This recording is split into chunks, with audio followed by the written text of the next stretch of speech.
मेरे बचपन से मेरे पिता ने कभी लाओस के बारे में ज़्यादा बात नहीं की। सचमुच नहीं, वे हमेशा ऊपर ऊपर की बातें ही बताते थे, जैसे कि प्रॉपर स्टिकी राइस कैसे बनाया जाता है, हम जूते क्यों उतारते हैं, दादी के मुंह से निकलने वाले कुछ शब्दों का क्या मतलब है। लेकिन उन्होंने कभी पहले के बारे में नहीं बताया, जैसा कि मेरी बहन के और मैं उनसे अक्सर पूछते थे।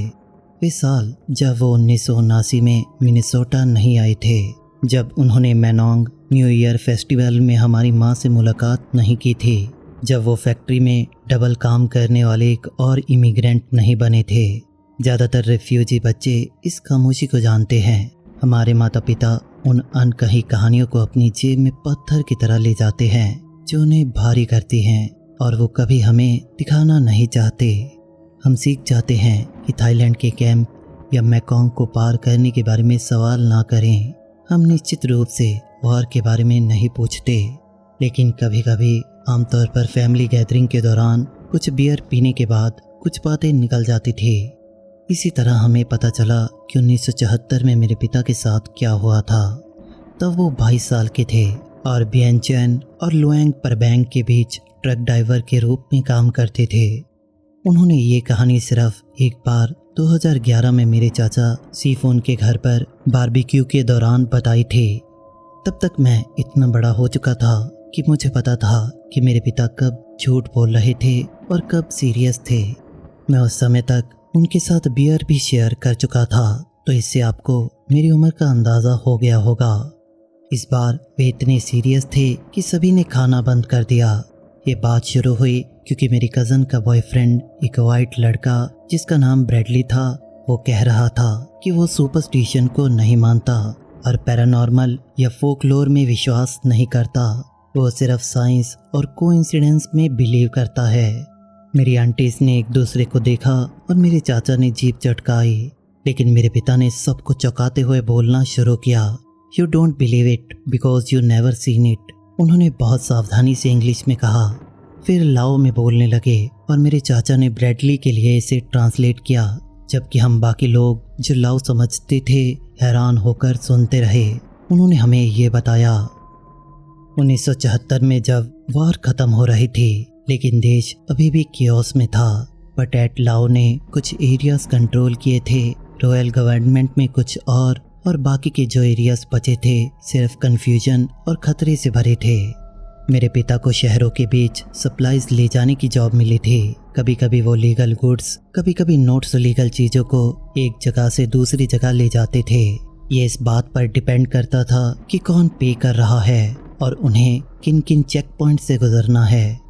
उनके पास ज़्यादा चॉइसेस नहीं थी। उनकी फैमिली पैसे के लिए डेस्परेट थी और ड्राइविंग उन कुछ स्किल्स में से एक थी जो पैसे कमा सकते थे। रेनी सीजन में एक इंसिडेंट हुआ। उन्हें वियेनटैन से लुएंग प्रबैंग के बाहर लगभग 2 घंटों की दूरी पर एक विलेज तक राइस और ड्राइड गुड्स से भरा एक ट्रक चलाने के लिए हायर किया गया। जिस मर्चेंट ने उन्हें हायर किया था, उसने उन्हें चेतावनी दी कि अंधेरा होने से पहले वापस आ जाएं, और ये सोल्जर्स या रोड कंडीशन की वजह से नहीं था, बल्कि किसी और चीज़ की वजह से था। मेरे पिता ने उससे पूछा कि उसका क्या मतलब है, और वो आदमी चुप हो गया। उसने कहा कि उस एरिया में कुछ डेथ्स हुई थी, ऐसी डेथ जो वार से नहीं थी। सभी को पता था कि वह कैसे दिखते हैं, लेकिन ये अलग थी। ये बॉडीज थी जिनका ब्लड पूरी तरह सूख चुका था। उनके गले पर मार्क्स थे और उनके चेहरे पर डर की एक्सप्रेशन जमे हुए थे। लोकल कह रहे थे कि ये एक फीडीप का काम था, जिसे आप लोग वैम्पायर कह सकते हैं, लेकिन ये इसकी बिल्कुल सही ट्रांसलेशन नहीं होगी। ये ज़्यादातर एक ऐसा पर्सन होता है जिसे एक इवल स्पिरिट ने पोजेस कर लिया हो, जिसे लोगों का खून और आत्मा चाहिए। मेरे पिता तब ऐसी चीज़ों में विश्वास नहीं करते थे, क्योंकि वो यंग थे, वो मॉडर्न और एजुकेटेड थे, और वो स्कूल गए थे। लाओ और फ्रेंच दोनों में रीड और राइट कर सकते थे। गोस्ट स्टोरीज उनके लिए बूढ़े लोगों और किसानों भर की कहानियां भर थी। ये उनके लिए नहीं थी, इसीलिए उन्होंने ये जॉब ले ली। शुरू में उनकी ड्राइव नॉर्मल थी। रेन की वजह से रोड की कंडीशंस काफ़ी ख़राब थी, लेकिन वो इसके आदी थे। उन्होंने अच्छा टाइम रहते अर्ली आफ्टरनून तक उस विलेज तक पहुंच गए। अनलोडिंग भी जल्दी हो गई। सब नर्वस लग रहे थे, बार बार आसमान की ओर देख रहे थे, सूरज की पोजीशन को चेक कर रहे थे। उस विलेज के मुखिया ने उन्हें एक तरफ खींचकर कहा कि उन्हें रात वहीं रुकना चाहिए और सुबह निकलना चाहिए। लेकिन मेरे पिता ने उस आदमी से प्रॉमिस किया था कि वह शाम तक वापस होंगे और उन्हें फुल पेमेंट चाहिए थी। उन्होंने 4 बजे के आसपास वापस ड्राइव करना शुरू किया। ये मेन रोड तक अंधेरा होने से पहले पहुंचने के लिए इनफ टाइम होना चाहिए था।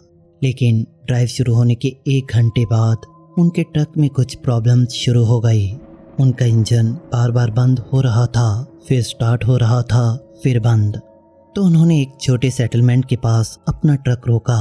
उस रोड से थोड़ा हटकर सिर्फ कुछ मुट्ठी भर घरों के झुंड थे। सूरज जल्दी से छिप रहा था। उनके पास शायद 1 घंटे की दिन की रोशनी बची थी। मेरे पिता को बेसिक मैकेनिक की नॉलेज थी, इसीलिए वो इंजन चेक करने के लिए उतरे। तभी उन्होंने नोटिस किया कि वहाँ कितनी शांति थी। नॉर्मल शांति नहीं, बल्कि वो शांति जो आपकी चमड़ी तक में हलचल मचा दे, किसी बर्ड और इंसेक्ट तक को डरा दे। यहाँ तक कि विंड भी शांत हो गई थी। वहाँ पास के कुछ घर अबैंडन्ड लग रहे थे। उनके दरवाजे खुले थे और डिनर टाइम होने के बावजूद खाना बनने के लिए कोई आग जल नहीं रही थी। वो इंजन के ऊपर झुके हुए थे जब उन्हें उनके पीछे कंकड़ों पर फुटस्टेप की आवाज़ सुनाई दी। वे मुड़े और देखा कि एक वुमेन हाउस से उनकी ओर चली आ रही थी। वो काफ़ी यंग थी, लगभग 18 या 19 साल की। एक ट्रेडिशनल सीन स्कर्ट और वाइट ब्लाउज पहने हुई थी। वो काफ़ी प्रीटी थी, लेकिन उसके चलने में कुछ गड़बड़ थी। ये मानो ऐसा था जैसे वो चलने की बजाय फ्लोट कर रही थी। उसने पूछा कि क्या उन्हें हेल्प चाहिए और उसकी वॉइस भी स्ट्रेंज थी, बिल्कुल खाली, जैसे वो काफ़ी दूर से आ रही हो। हल्की वो उनके बिल्कुल सामने थी। मेरे पिता ने कहा कि उनका ट्रक खराब हो गया है और उसने उन्हें अपने घर पर रेस्ट करने के लिए इनवाइट किया जब तक वो डिसाइड करते कि क्या करना है। उसने कहा कि उसके फादर को इंजन्स के बारे में काफ़ी नॉलेज है और वो उनकी हेल्प कर सकते हैं। लेकिन मेरे पिता लगभग उसके साथ चले ही गए थे। सूरज डूब रहा था, वे काफ़ी थके थे और वो हर तरह से हार्मलेस लग रही थी। लेकिन फिर उन्होंने उसके फीट को नोटिस किया। लाओ कल्चर में हम मानते हैं कि फीडीप के स्पिरिट अपनी ट्रू नेचर को पूरी तरह हाइड नहीं कर सकते। अगर आप उसे केयरफुली देखें तो हमेशा कुछ ना कुछ चीज़ में गड़बड़ रहती है। इस औरत के पैर ग्राउंड को टच नहीं कर रहे थे। वो डर्ट से शायद 1 इंच ऊपर थे और उनकी कोई शैडो नहीं थी। हालांकि डूबते सूरज के कारण उसकी पीछे शैडो होनी चाहिए थी। उन्होंने तब बहाना बनाया, कहा कि उन्हें पहले ट्रक से कुछ लाना है। लेकिन जैसे ही वो घूमे, उन्हें उसके हंसने की आवाज़ सुनी।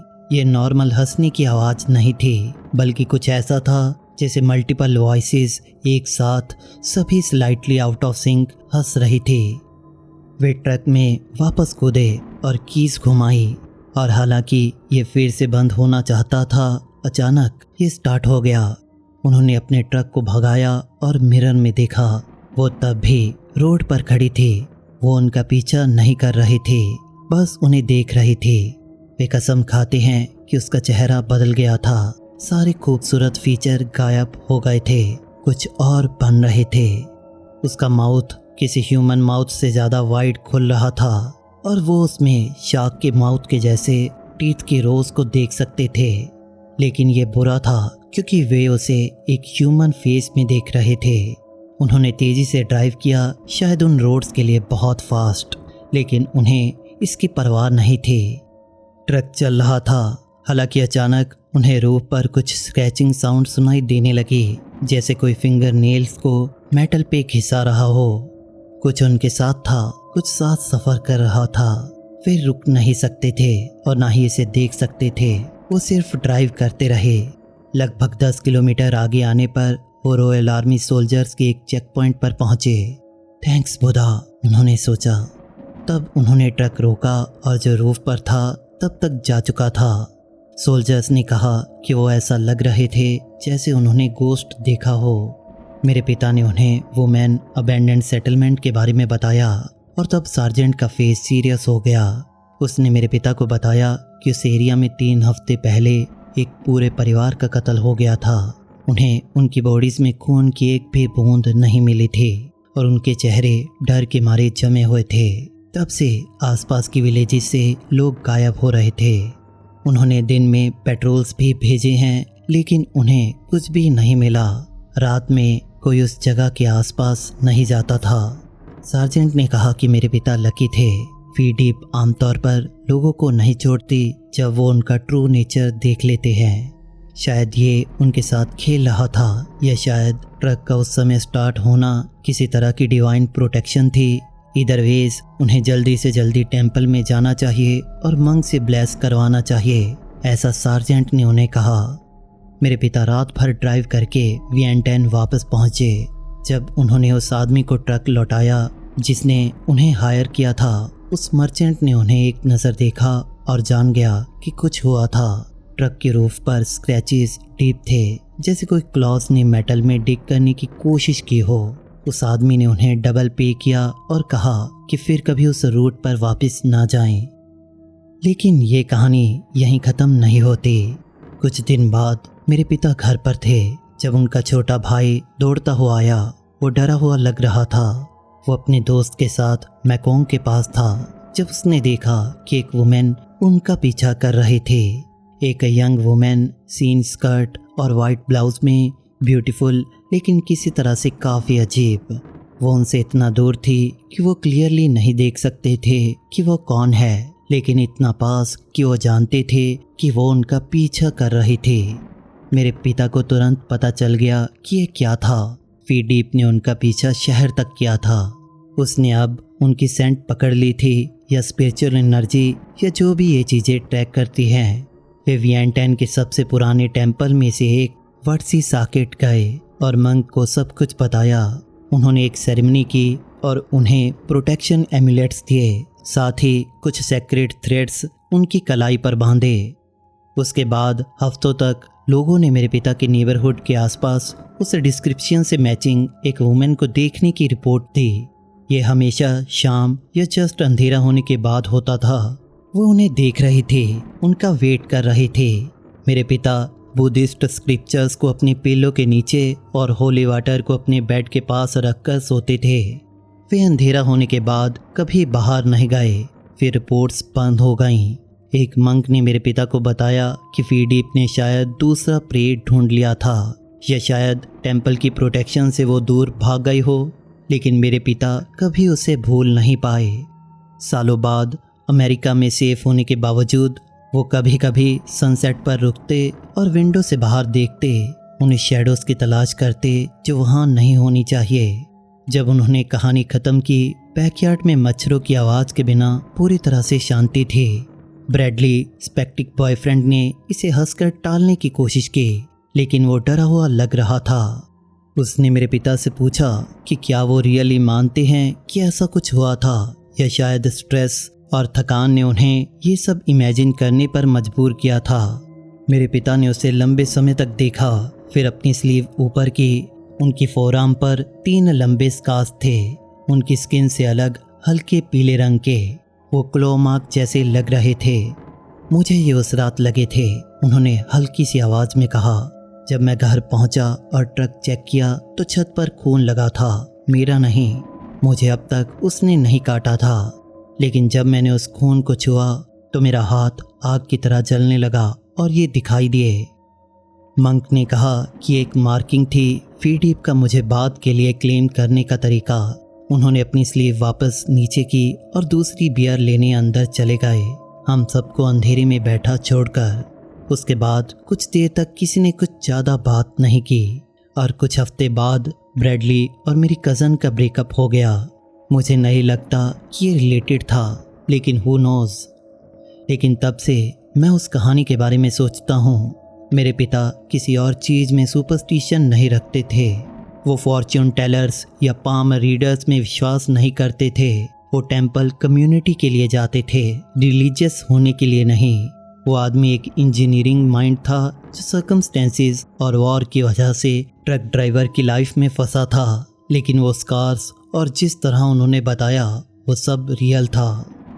फनी बात यह है क्योंकि एक किड के रूप में मैं हमेशा सोचता था कि उन्हें वो स्कार्स कहाँ से मिले, और अब हम सब जानते हैं। पिछले साल मेरे पिता का 71 साल की उम्र में निधन हो गया। इसमें कुछ भी सुपर नेचुरल नहीं था, उनका हार्ट अटैक की वजह से निधन हुआ था। मे ही रेस्ट इन पीस। दोस्तों, आपको ये स्टोरी कैसी लगी? अगर आपको ये पसंद आई तो हमें नीचे कमेंट्स में ज़रूर बताइए। अगर आप ऐसी ही और सच्ची कहानियाँ सुनना चाहते हो तो हमारे चैनल स्ट्रेंज लॉर को सब्सक्राइब जरूर कर लें और इस वीडियो को लाइक और शेयर करना ना भूलें। मिलते हैं अगले किसी सच्ची कहानी के साथ।